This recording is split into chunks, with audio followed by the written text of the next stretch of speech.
This video is brought to you by Squarespace, the best place online to easily build your website and run your business. They also are letting me build a top secret website, so stay tuned for that.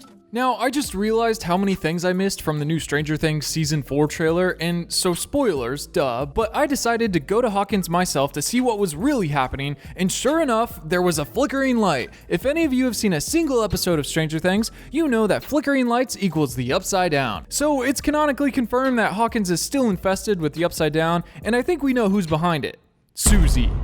But also, did you know that Netflix has a Russian YouTube account where they posted the same exact Season 4 title teases, but the episodes have different names? The finale episode, specifically, is something entirely different from what they told us it was. Instead of the piggyback, it's something completely different. There's also a bunch of stuff hidden in the trailer that I missed that I just wanted to tell someone about, so if you like Stranger Things and you're excited for Season 4 to finally come before we're all old, then you're in the right place. If you're new to the channel, be sure to subscribe so you don't miss any upcoming videos. Only 4 months left until Season 4 comes out, and as we get closer, I'm going to be doing more Stranger Things videos you're not going to want to miss. Now, let's just jump right into the video. There's a lot to talk about. Hey, Dingus, your children are here. Again? If you've seen any of the previous Stranger Things trailers, there's a good chance that you know the Duffer Brothers like to very specifically handpick each song that they choose to use in the trailers so that they always have some sort of secret meaning tied into what you're watching. And with this trailer, titled California, interestingly enough, they used a song titled A Place in California by Jeremiah Burnham, which is basically a song about a girl in California and how the person singing wants to go there one day and walk on the sunny beaches holding her hand, almost painting this blissful picture of a somewhat normal life for Elle. The trailer shows Eleven finally living in California with Joyce, Will, and Jonathan as they're trying to all build a normal life for themselves away from the paranormal tendencies of Hawkins. But in Season 3, the Mindflayer uses Billy as its voice to verbally talk to Eleven in person for the first time, and he makes it very clear that he can now see where she is and he is coming for her. Just because they closed the gate under Hawkins does not mean that anybody is safe, and my bet is that a short trip to California isn't going to stop the Mindflayer from going after Eleven. When he left off, he said his plan is to kill Eleven, kill her friends, and then kill everybody. And honestly, that's a pretty big thing to do. I can't wait to see the fight that they put up, but I feel like using this song for the trailer really just played into the fantasy they have of being normal and having a normal life for once, only for it to totally get flipped upside down in no time. I really like in the first shot, we get so much of this new life Eleven is trying so hard to be in. We get to see a little wholesome picture of Mike she has on her wall by her art station. We see that she still wears the blue bracelet that Hopper gave her that used to be his daughter's. She's also got a large box of crayons on her desk, like the ones Joyce got for Will in Season 2. As we can see, Joyce is clearly treating Elle like her own. Not only is she wearing the same clothes as Joyce and rocking the same hairstyle, but Joyce is also giving her the same crayons and encouraging her to use art as an outlet just like she did with Will. And she's actually doing really well. Her diorama of Hopper's cabin looks really good. And I didn't realize this before, but there are a few Easter eggs hidden in here. Number 1, the squirrel. AKA breakfast. This is what Eleven lived off in the woods for a while before Hopper introduced her to the beloved Eggo waffles. And it's no surprise she took such a liking to them so much. After nothing but squirrels to eat, I'm sure Eggo waffles probably tasted like heaven to her. I thought it was a nice touch she added one to the cabin.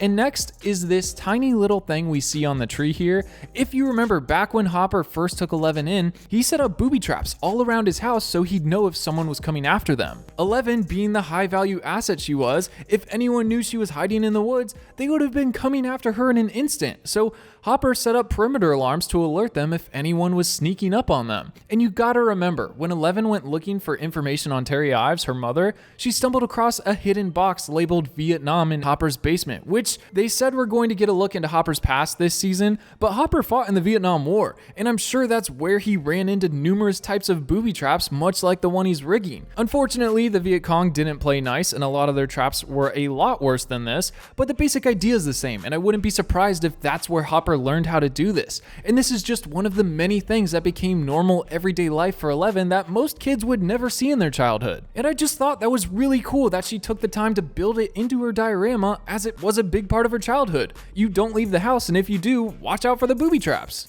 Ooh, in the season finale title, I wanted to talk about the secret that they hid in the Russian translation for Season 4's finale. But real quick, I know I've never mentioned this before, and it may come as a shock to some of you, but I have a secret that I just need to tell someone about.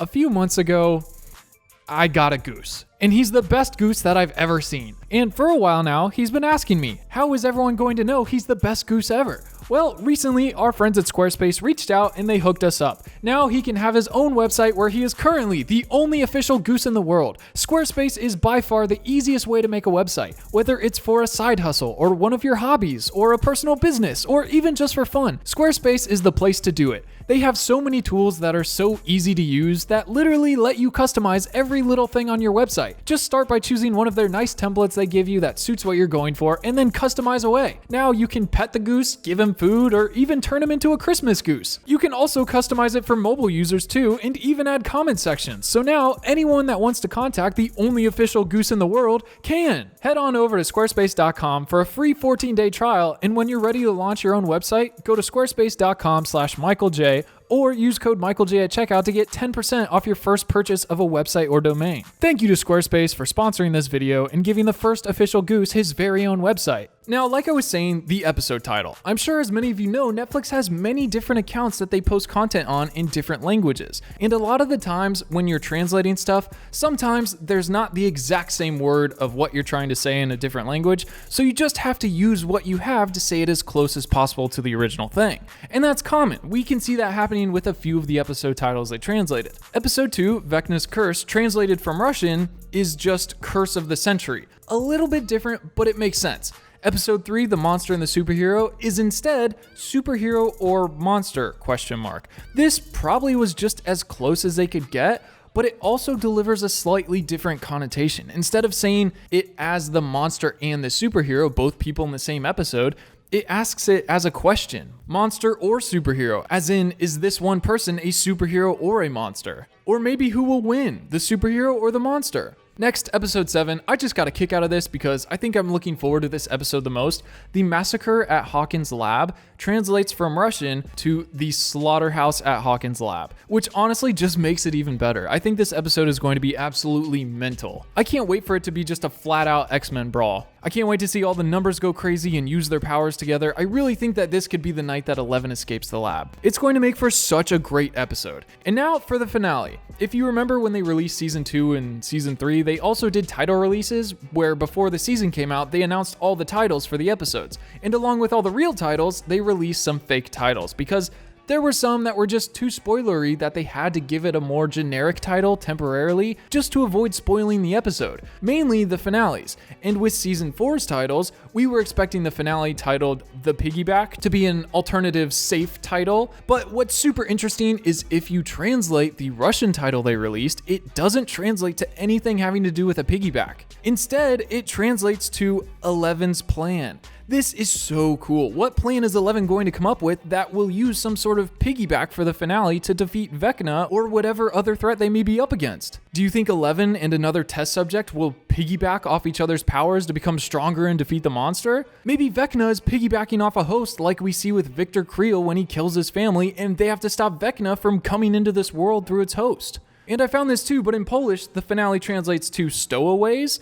This is definitely different, but it feels somewhat in the same ballpark as piggyback just because as piggyback, as someone is a stowaway on the other person maybe, it would be interesting if we saw literal stowaways coming into the plan somehow, but either way, this raises so many more questions. I feel like a stowaway is closer to Vecna stowing away on a host rather than another number stowawaying on 11's powers. It just doesn't make as much sense. Personally, I love doing these videos. If you enjoy them and want me to do more, go down and let me know in the comments and I'll do more. The other day, the actor Matthew Modine that plays Dr. Brenner posted on Instagram a picture of Brenner with the quote, "Life can only be understood backwards, but it must be lived forwards." I think this is even more evidence pointing towards them really showing us Brenner's backstory this season along with why he started MK Ultra in the first place. Up until now, we've got so much information that we don't know what to do with. Brenner started this program studying and developing superhuman abilities. But why? Did the government hire him? Is he working with the Russians? Does he have powers himself we don't know about?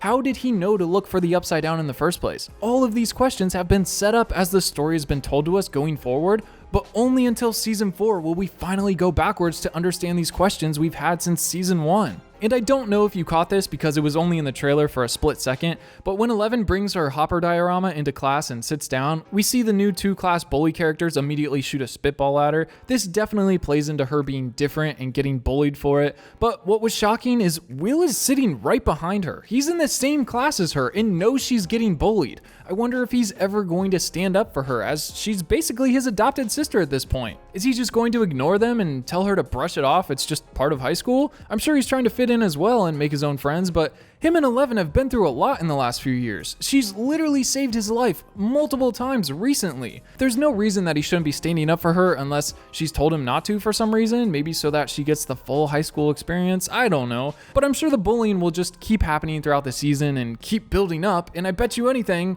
Angela and Jake will be at this roller rink scene we see later, bullying 11 more, and I wouldn't be surprised if here is where she finally reaches her breaking point and her anger and frustration builds up enough, and she inadvertently uses it to lash out with her powers for the first time in a year, going full carry mode on her bullies. I'm just so excited to see how she gets her powers back, but I really hope we get to see Will try to stand up for her at least once. They've been through so much together and survived so many near-death encounters with literal monsters for him to get scared by a freshman girl, which I know they can be intimidating, but still, come on. How do you think 11 is going to get her powers back? School bullies? Seeing Hopper for the first time? Being reunited with Brenner again? Let me know down in the comments. Thank you so much for watching the video. I'll be back soon with another one, but until then, I will see you in the comments. Peace.